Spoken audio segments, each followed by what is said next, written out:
A capacitor is a device used to store electric charge. It is also one of the basic components in circuits.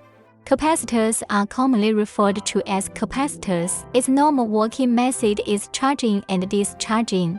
The main performance of capacitors in circuits is to establish an electric and store electric energy. Its function in the circuit is to pass AC. It blocks direct current, blocks low-frequency signals and passes high-frequency signals. It is often used in on-bypass filtering and resonance oscillation. The parameter that measures the capacitor's ability is called capacitance.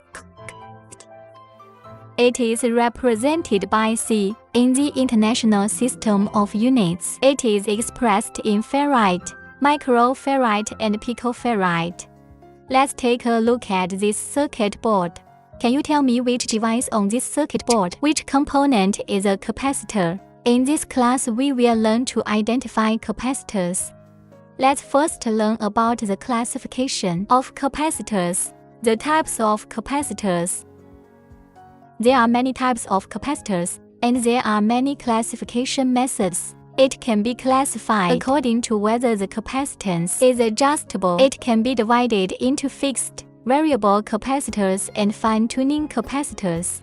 According to the polarity of capacitors, they can be divided into non-polarized capacitors, polar capacitors. According to the dielectric material, it can be divided into organic dielectric capacitors, inorganic dielectric capacitors, dielectric capacitors, electrolytic capacitors. Next, we will learn about the shapes and characteristics of fixed capacitors, variable capacitors, and trimmer capacitors. First, fixed capacitors.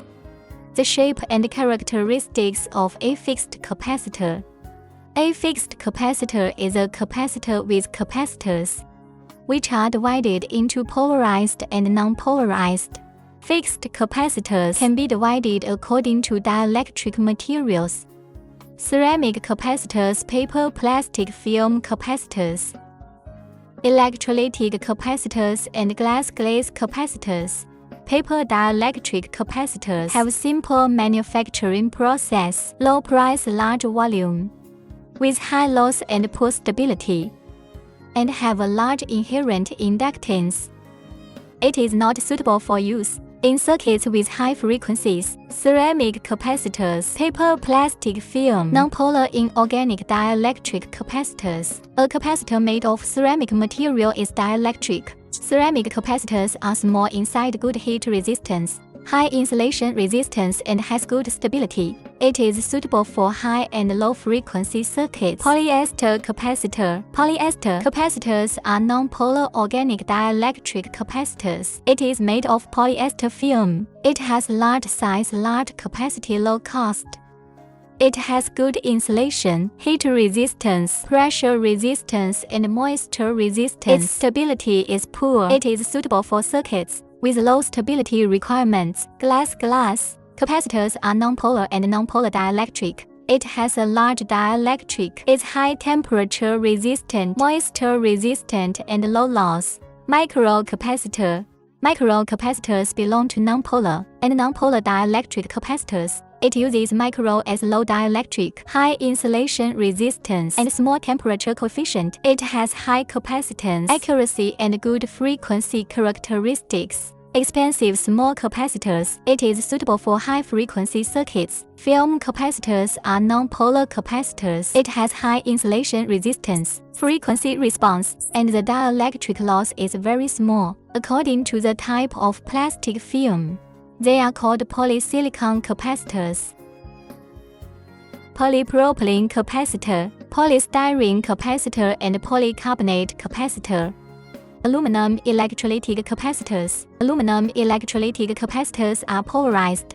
It has large volume and capacity compared with non-polar capacitors. Low insulation resistance and large leakage current. Poor frequency characteristics. Capacity and loss can change along with surrounding environment time, especially when the temperature is too low or too high, and it will fail if not used for a long time. Carbon electrolytic capacitor. Full name is carbon electrolytic capacitor. It belongs to electrolytic capacitors. It uses metal carbon as the dielectric.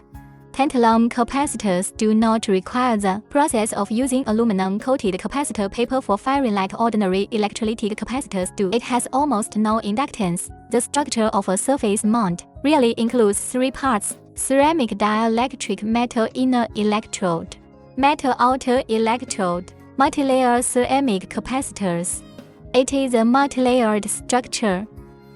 Simply speaking, it is a parallel body of multiple flat capacitors. Second, the appearance and characteristics of variable capacitors, also known as variable capacitor. Variable capacitors in practical applications have the same function as a fixed capacitor, but its flexibility lies in it can adjust the capacitance by changing this data to achieve resonance of the circuit with inductance and other elements. A single variable capacitor consists of 2 sets of parallel copper or aluminum sheets. One set is fixed and the other is fixed on the shaft and can be rotated. A double variable capacitor is composed of 2 single variable capacitors.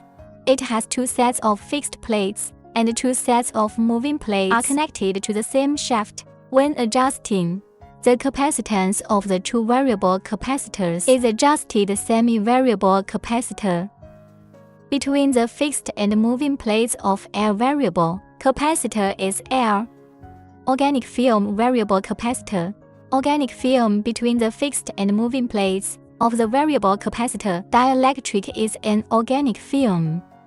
It has the characteristics of large capacity, poor temperature characteristics, etc. Third, the appearance and characteristics of the fine-tuning capacitor, also known as semi-tunable capacitor. Its capacity is small, only tens of picofarads to tens of picofarads.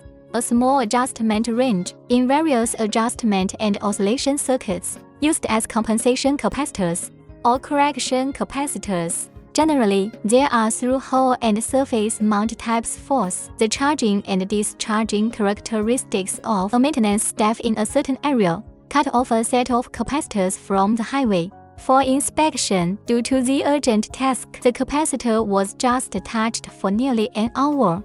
They started to repair it. As soon as they touched the capacitor, he was electrocuted and died on the spot.